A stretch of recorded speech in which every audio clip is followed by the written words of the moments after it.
Hujambo na karibu mpenzi msikilizaji na hata mtazamaji wa BetCity FM, kituo kinachoaminika na kinachotambulika zaidi.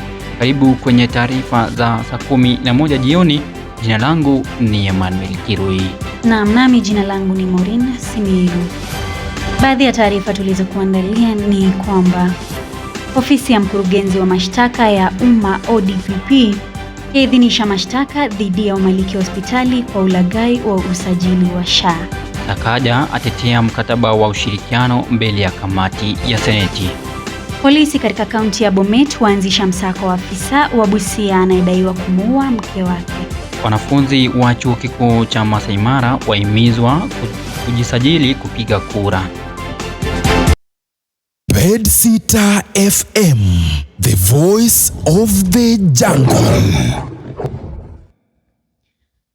Ofisi ya mkurugenzi wa mashtaka ya umma ODPP imeidhinisha kufunguliwa kwa mashtaka dhidi ya wamiliki kadhaa wa hospitali. Wakurugenzi wa afisa udhibiti kwa madai ya usajili wa ulaghai na madai ya malipo yasiyo halali yanayohusisha mamlaka ya afya ya jamii.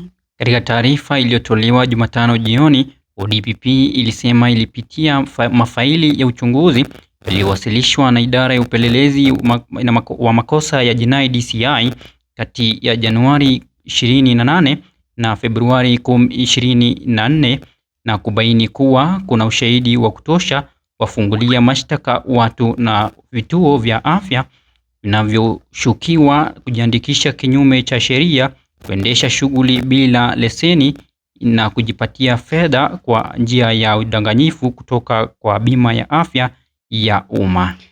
Gavana wa Nairobi Johnson Sakaja Jumatano alifika mbele ya kamati ya Seneti ya ugatuzi na mahusiano ya kiserikali ambako alitetea mkataba wa ushirikiano kufuatia maswali kutoka kwa maseneta waliotaka ufafanuzi kuhusu dhamira, uhalali na usimamizi wa kifedha na wa makubaliano hayo. Sakaja aliambia kamati kuwa makubaliano hayo si ya kipekee wala si kinyume cha sheria, bali ni mfumo uliochelewa kutekelezwa kwa muda mrefu, ukiwa umejengwa katika misingi ya kisheria na kuendana na viwango bora vya kimataifa.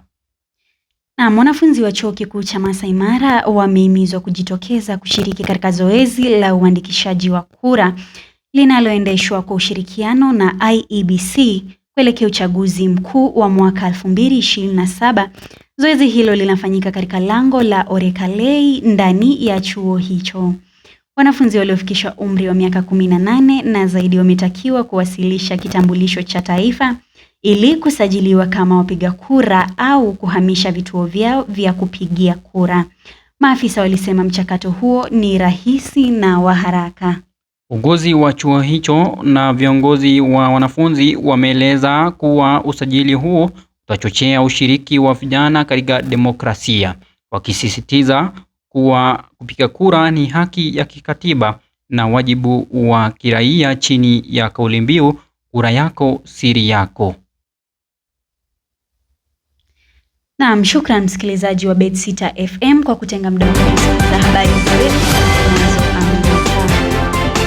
Langu jina ni Maureen Simiyu. Jina langu ni Emmanuel Kirui.